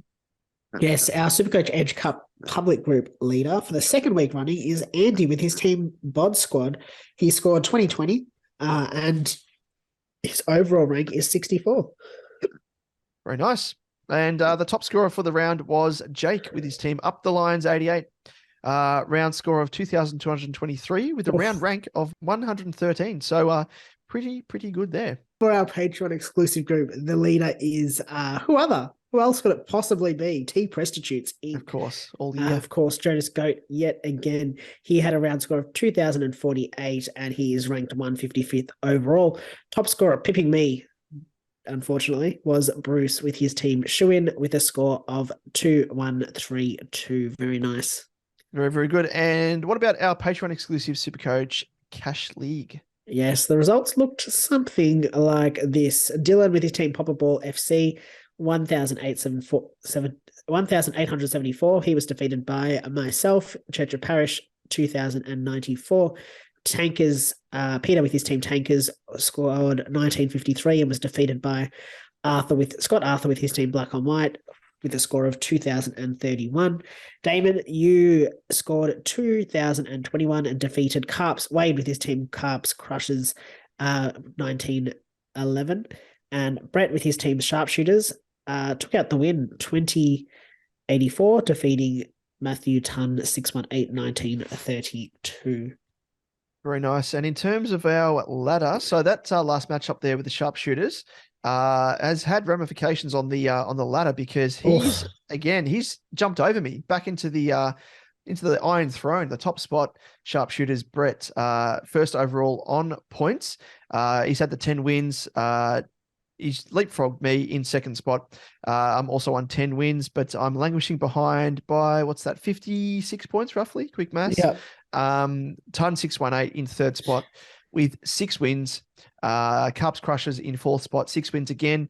Behind on points differential. Black on White again, 6 wins behind on points differential in that fifth spot. Sixth spot is yourself, Liam, Church of Parish, on 5 wins, ahead of our father-in-law, Tankers, Peter, in 7th spot on 5 wins. And you're ahead by 278, roughly. Quick maths, that may be off. Good. And Popper Ball FC, Dylan rounding us out in 8th spot on 4 wins. But as we always note, he's been super unlucky because he's up there amongst the highest scorers. He's, I think, the third highest scorer overall. And he's in absolutely robbed. Spot. So you're robbed, mate. But we identify. I also beat him this week, so I feel a bit bad. You're part of the reason. You're part of the problem. Yeah, I'm part of the problem. In fairness, I am 4th highest scorer, so it's not like I'm that far off. Exactly. It's not as if you're bottom place and bottom scorer. That would have been worse. Anyway, that brings us to the end of the show. But before we go, Liam, where can our listeners find us across our socials? Yes, on YouTube, search SuperCoach Edge, and don't forget to like and subscribe. On Twitter, search at SuperCoach_Edge. Damon, you'll find him at DamonJ88. Looking for myself at Liam Evans _95. Facebook, Instagram, TikTok, search SuperCoach Edge, and that is where you'll find us. Very nice. And as always, if you love the content we provide, vodcast, podcast form, everything else, we've got these, Damo's Team Talk. We've got the Thursday team sheets, which, Liam, when you start your new job, will be able to join me. I won't have to keep going solo. Make it back in time to start that. Very nice. So that'll be great. But make sure to let us know that you like our stuff. And if you do, consider subscribing on YouTube to help us in our pursuit of hitting 1K by the end of the season. But that's it for another episode. And thanks as always for tuning in. All the best for the last buy round ahead. And we'll catch you same time, same place. We'll see you then. See you guys.